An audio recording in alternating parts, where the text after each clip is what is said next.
So to pick up, Ngo Dinh Diem, he was the leader of South Vietnam. Just as a quick review here, was Catholic himself, but was living in a predominantly Buddhist nation.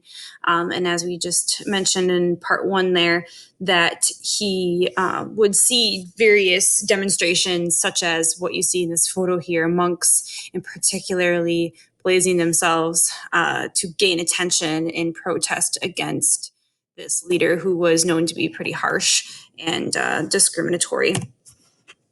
The Viet Cong we will see as another really important group here. So we have what we talked about before, the Viet Minh. Here is the Viet Cong. So the Viet Cong are going to be the strong communist-trained South Vietnamese rebels.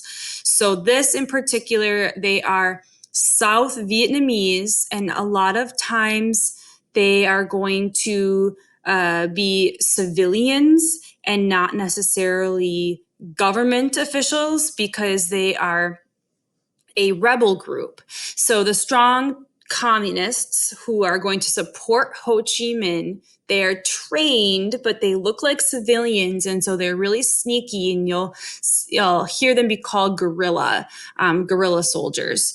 And so these are going to be the rebels who are going to go against Diem, and eventually will have a lot of success at that. So quick little, not this guerrilla, but this kind of guerrilla.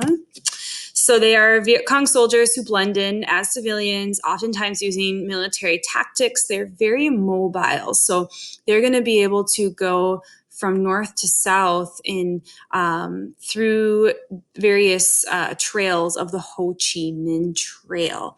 So this trail is going to support both the Viet Cong and the Viet Minh as far as getting supplies from the north to the south Viet Cong guerrilla soldiers.